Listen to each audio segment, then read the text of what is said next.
Olá, hoje é o último dia de 2021 e hoje eu queria refletir com você um pouquinho sobre uma passagem bíblica que está em Lamentações de Jeremias, uma passagem muito conhecida, na qual o profeta diz: quero trazer à memória o que pode me dar esperança.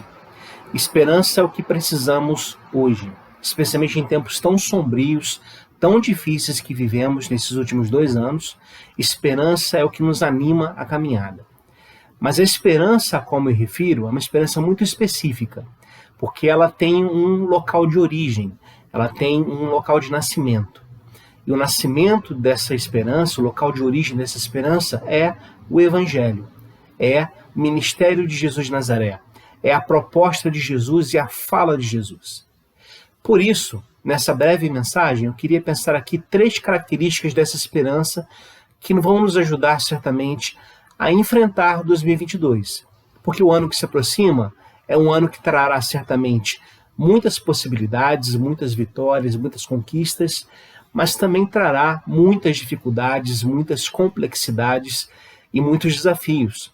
Portanto, nós precisamos de forma muito consciente olhar para esse novo ano, não com um otimismo ingênuo, mas com uma esperança que consegue ressignificar o que vem a nós a partir da lógica do Evangelho. Então, 3 breves características dessa esperança. Primeiro, em primeiro lugar, a esperança que surge, e a qual estou me referindo aqui, essa esperança que surge do Evangelho, é a esperança que se baseia no caráter bondoso de Deus. Porque o Evangelho significa boa nova, e é a boa nova exatamente porque diante de nós não se encontra um Deus vingativo, um Deus irado, um Deus meritocrático, um Deus rancoroso.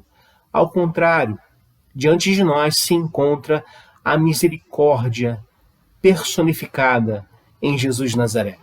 Diante de nós se encontra um Deus perdoador. Como o próprio profeta Jeremias fala, um Deus que é grande em perdoar, aliás, cuja misericórdia não tem fim. Renova-se a cada manhã. Essa é a base da nossa esperança. A lógica que a boa nova do Evangelho significa que diante de nós há um Deus parceiro da vida. Há um Deus que quer a nossa felicidade, não quer o nosso mal. Um Deus que deseja o nosso bem, e porque deseja o nosso bem, porque Ele nos ama, Ele quer nos fazer mais próximos dele mesmo. Porque Ele tem os melhores planos, Ele tem os melhores sonhos, os melhores projetos, Ele tem o ideal, de ser humano. Ele que arquitetou o que é o ser humano. Então, quanto mais nos aproximamos de Deus nesse sentido, mais humanos nós nos tornamos e mais repletos dessa boa nova do Evangelho nós também ficamos.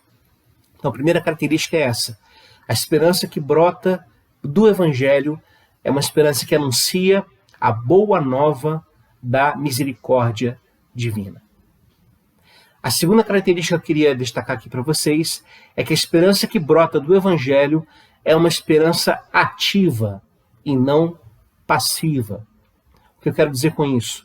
A esperança que brota do Evangelho é uma esperança que nos coloca em movimento, nos chama à ação, nos convoca a assumirmos uma pauta ética de acordo com os valores do próprio Jesus de Nazaré. Nesse sentido, a esperança a qual me refiro aqui não é uma esperança que admite burocracias repletas de corrupção que vão matando o povo a cada dia, não admite uma religiosidade vazia e hipócrita que nos templos louva a Deus, mas na vida pratica o mal contra o outro. Não admite, essa esperança que eu me refiro, não admite o ódio disfarçado de serviço a Deus, o desamor sendo proclamado como caminho de seguimento de uma ortodoxia que na verdade se revela estéril e vazia. Essa esperança não tem nada a ver com isso. A esperança a qual me refiro está baseada na lógica do Evangelho. E o Evangelho é o anúncio de um novo reino. Um novo tipo de vida que se instaura em nosso meio. Essa lógica do Evangelho que vem a nós em Jesus é o que nos motiva também à ação, nos motiva também a assumir como compromisso nosso os compromissos do próprio Jesus. E a partir daí, encarnarmos na nossa vida a vida de Jesus. Vivermos para o nosso próximo como Jesus viveria para ele. Ou seja, nós somos chamados, como o próprio Mestre nos convoca, a amar os outros, como amamos a nós mesmos. E amar os outros significa amar todos os outros.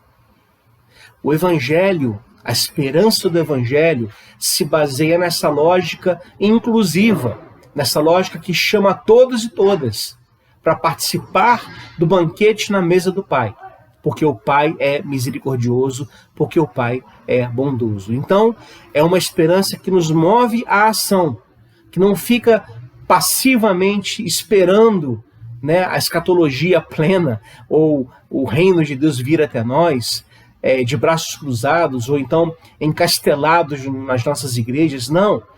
É uma esperança que nos coloca em movimento no único lugar possível no qual nós podemos estar, que é a própria vida. Não há outro lugar para viver o Evangelho que não a própria vida, que não a própria existência. Viver o Evangelho em espaços tidos como sagrados, os nossos templos, as nossas igrejas, isso não é viver o Evangelho. Porque viver o Evangelho certamente inclui também esses espaços, mas não se limita a eles. Ao contrário, amplia os espaços de atuação, esses espaços de sacralidade, para encontrar na própria existência o outro que também é amado por Deus, ao qual também se afirma a esperança do Evangelho. Essa é a nossa postura, essa é a nossa lógica. Então, uma esperança que não é passiva, mas que é ativa. E, por fim, uma outra característica dessa esperança que vem a nós. A esperança, ela é teimosa. É uma esperança que teima em permanecer ativa, existente, mesmo diante da escuridão que nos cerca. É uma esperança que reconhece que, para além da escuridão, há um Deus que cuida de tudo e que é soberano. Esperança que entende que, para além de toda a dor que nós sentimos hoje, consegue afirmar a lógica da ressurreição, a lógica da vitória final, a lógica de que o Cristo de Deus é vitorioso. Essa esperança, então, é teimosa. É uma esperança que rejeita falsos messias embebidos em violência para seguir o Messias Jesus de Nazaré.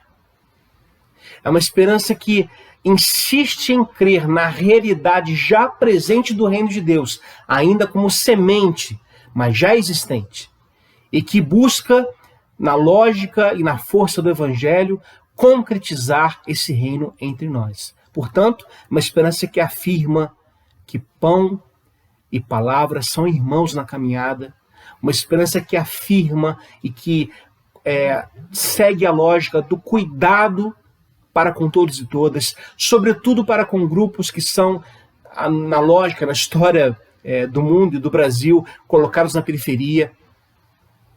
Uma esperança que segue defendendo essas pessoas, porque entende que essa é a lógica do Evangelho.